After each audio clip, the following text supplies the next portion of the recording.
Hello and good evening everyone. Welcome to my channel velocity.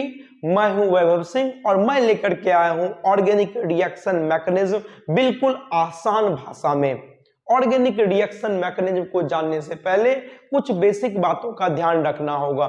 सबसे पहले चीजों को ऑर्गेनिक रिएक्शन में बिल्कुल सीक्वेंशियल मैनर में हम लोग पढ़ेंगे, क्योंकि ऑर्गेनिक रिएक्शन थोड़ा कॉम्प्लिकेटेड होता है। इसमें जो भी कंसेप्ट होता है बिल्कुल ये इंटर रिलेटेड को रिलेटेड होता है, इसीलिए हम लोग छोटे छोटे टॉपिक के फॉर्म में सीक्वेंशियल मैनर में ऑर्गेनिक रिएक्शन मैकेनिज्म को सीखने का कोशिश करेंगे।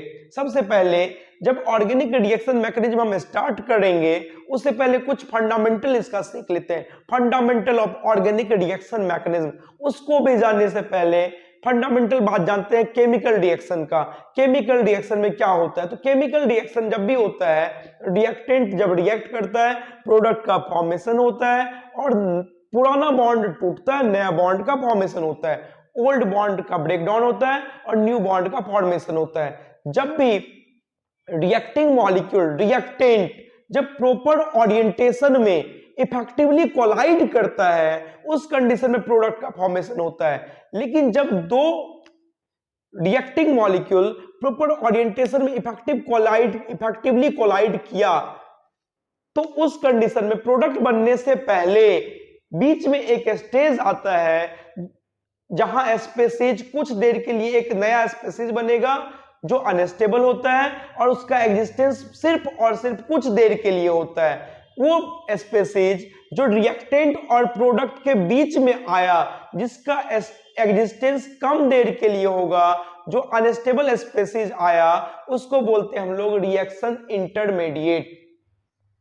इसके अलावा हम लोग को समझना है रिएजेंट और सबस्ट्रेट। तो सबस्ट्रेट वो मॉलिक्यूल होता है, ऑर्गेनिक रिएक्शन मैकेनिज्म सीखने से पहले हम लोग जानते हैं सबस्ट्रेट और रिएजेंट। तो सबस्ट्रेट वो मॉलिक्यूल होगा, वो रिएक्टिंग मॉलिक्यूल होगा, वो रिएक्टेंट होगा जो बॉन्ड फॉर्मेशन में कार्बन कंट्रीब्यूट कर रहा होगा, जो जिसका कार्बन बॉन्ड फॉर्मेशन में इन्वॉल्व होगा। और सबस्ट्रेट के अलावा जो भी रिएक्टिंग मॉलिक्यूल बच गया उसको बोलते हैं हम लोग रिएजेंट। लेकिन अगर दो रिएक्टेंट है और दोनों रिएक्टेंट का कार्बन बॉन्ड फॉर्मेशन में इन्वॉल्व है, उस कंडीशन में वो हम लोग पर डिपेंड करता है हम लोग किसको सबस्ट्रेट और किसको रिएजेंट बोलेंगे। लेकिन जिस पर हम लोग का ज्यादा अटेंशन होता है उसको सबस्ट्रेट बोलते हैं और जिस पर अटेंशन थोड़ा कम होता है उसको रिएजेंट बोलेंगे। तो अब देखते हैं सबस्ट्रेट पर जब अटैकिंग रिएजेंट आकर के एक्ट किया तो उस कंडीशन में पहले बीच में एक अनस्टेबल स्टेट जनरेट हुआ जिसका एग्जिस्टेंस बहुत कम टाइम के लिए था, उसको बोले हम लोग रिएक्शन इंटरमीडिएट। और रिएक्शन इंटरमीडिएट से बनता है प्रोडक्ट और बाय प्रोडक्ट। क्योंकि ऑर्गेनिक रिएक्शन मैकेनिज्म जब भी हम लोग पढ़ेंगे तो जहां जो प्रोडक्ट बना, जहां अटेंशन हम लोग का ज्यादा होगा उसको बोलते हैं प्रोडक्ट, और जहां अटेंशन थोड़ा कम होता है जिसके बारे में हम ज्यादा ध्यान नहीं देते हैं उसको हम लोग बोलते हैं बाय प्रोडक्ट। मैकेनिज्म को जानने से पहले हम लोग देखते हैं fusion of a covalent bond. Bond कैसे टूटता है, कोवैलेंट बॉन्ड कैसे टूटता है। कोवैलेंट बॉन्ड दो मैनर में टूट सकता है, एक को बोलते हैं हम लोग हेट्रोलेटिक क्लीवेज, दूसरे को बोलेंगे homolytic cleavage. Heterolytic cleavage, hetero means होता है डिफरेंट, हेट्रोलेटिक क्लीवेज का मतलब क्या होता है और लाइसिस का मतलब था ब्रेक डाउन। हेट्रोलेटिक क्लीवेज का मतलब क्या होगा, तो देखो यहां पर जब यहां दो स्पेसीज आपस में एक बॉन्ड से जुड़ा हुआ है, इस बॉन्ड में एक बॉन्ड में अगर एक सिंगल कोवैलेंट बॉन्ड है तो 2 इलेक्ट्रॉन होगा और इस 2 इलेक्ट्रॉन में दोनों एटम एक एक इलेक्ट्रॉन कंट्रीब्यूट करता है, दोनों का शेयरिंग होता है, तब जाकर के कोवैलेंट बॉन्ड बनता है। अगर बॉन्ड ब्रेकडाउन इस मैनर में, इस फैशन में हुआ जिसमें कि एक फ्रैगमेंट अपने पास उस शेयर्ड इलेक्ट्रॉन का, उस शेयर्ड इलेक्ट्रॉन पेयर का दोनों इलेक्ट्रॉन अपने पास रख लिया, उसके पास जाएगा नेगेटिव चार्ज और दूसरा जो फ्रैगमेंट बचा उसके पास जाएगा पॉजिटिव चार्ज।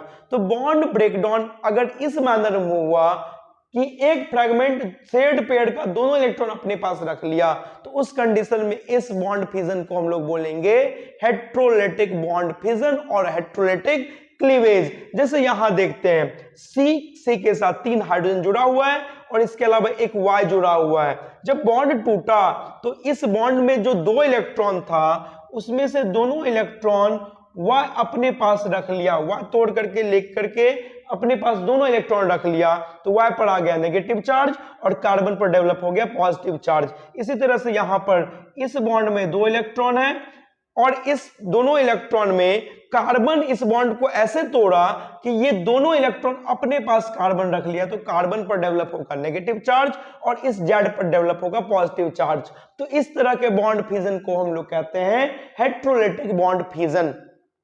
अगर हम देखें होमोलिटिक क्लीवेज या होमोलिटिक बॉन्ड फ्यूजन का, तो जो शेयर्ड पेयर्ड कोवेलेंट बॉन्ड में है, शेयर्ड पेयर्ड ऑफ इलेक्ट्रॉन है कोवेलेंट बॉन्ड में, तो अब बॉन्ड कुछ इस तरह से टूटा कि दोनों एटम इक्वल इलेक्ट्रॉन अपने पास रख लिया। बॉन्ड में अगर 2 इलेक्ट्रॉन है तो दोनों में से दोनों एटम एक एक इलेक्ट्रॉन अगर अपने पास रखता है, बॉन्ड के टूटने पर एक बॉन्ड में 2 इलेक्ट्रॉन है और दोनों एटम उस 2 इलेक्ट्रॉन में से एक एक इलेक्ट्रॉन अपने पास रख लेता है, तो उस कंडीशन में बॉन्ड क्लीवेज को, बॉन्ड फ्यूजन को हम लोग बोलेंगे होमोलिटिक बॉन्ड फ्यूजन। जैसा कि यहां पर दिख रहा है RX में दिख रहा है हम लोगों को कि यहां से हम ये जो एरो होता है इसको कहते हैं हम लोग फिश हुक एरो।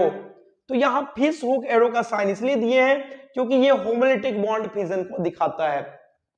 यहां पर इस बॉन्ड का एक इलेक्ट्रॉन R अपने पास रखा और दूसरा इलेक्ट्रॉन जो X का था वो X अपने पास रख लिया। तो इस कंडीशन में दोनों ही एटम चूंकि अपना अपना इलेक्ट्रॉन लेकर के निकल गया, तो इस कंडीशन में दोनों एटम में से किसी के पास ना तो पॉजिटिव चार्ज आया ना ही नेगेटिव चार्ज आया। ये दोनों न्यूट्रल स्पेसीज है और इसको हम लोग बोलते हैं फ्री रेडिकल। तो इस तरह के बॉन्ड फ्यूजन को हम लोग बोलेंगे होमोलिटिक